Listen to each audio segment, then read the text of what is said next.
Good morning, everybody. Welcome to Morsels of a Thought, number 1289. I am sitting in the corner of my space here. My laptop ran out of juice and I can't find the cord. So, you know, AI would not work with me. AI would not work with me because I'd never find the electricity to plug it in with. As I've joked about before. Today we are in the Rules Handbook by Fein and Sherrie Schneider, a guide to creating loving and lasting relationships. And today we're on day 175, undoing dating mistakes. Have we ever made any? Yes, I have.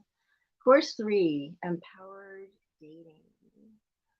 Hi, good morning, John Clark. I'm finally on time. Finally, I'm on time. Now, when we're dating, we are on time, by the way. So when we're dating, we show up there on time and we don't wait past a certain amount of time. There's a woman that I know of who says she waits 20 minutes at the most, usually 10 or 15, depending on the situation.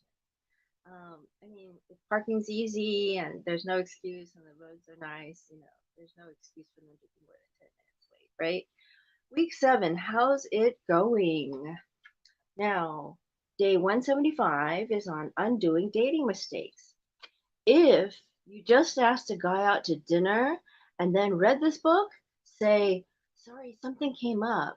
That is, if he even remembers. If he forgot, then you forgot. You can start the rules handbook now. If you baked him cookies, give them to your neighbor or a friend.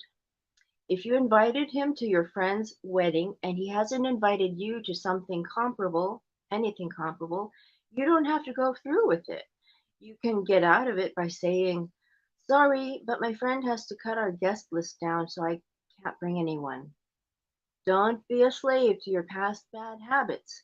You can undo whatever you did and become a rules girl now.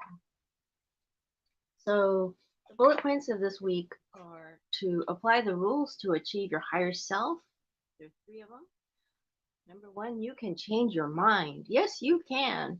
So if you just asked a guy out and are now reading this book, pretend you never asked. It never happened. If he remembers and confirms, just cancel. It's that simple. Number 2, if you're about to tell a guy, I prefer calls to texts, or I need my birthday to be celebrated in a big way, stop. Don't tell him what to do. Observe his behavior and then decide if he's right for you. Control is an illusion. He might oblige for a while, but he will eventually revert to himself, a texter who does very little for your birthday. Number 3, if a guy texts you on the weekend and you don't have a scheduled date, ignore him. You're busy, unavailable, and not glued to your phone.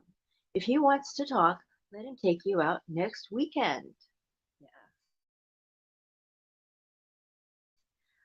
And that's how, if a guy wants to talk to you every day and he's in love with you, he has to marry you. He can't see you every day. Who's going to marry a person who gets to see him every day anyway, right? So the authors say, if he wants to see you more than twice a week, let him propose, right? And not only that, but when he proposes, it has to be with a ring and a date in mind, a wedding date. Okay, so I'll talk to you later.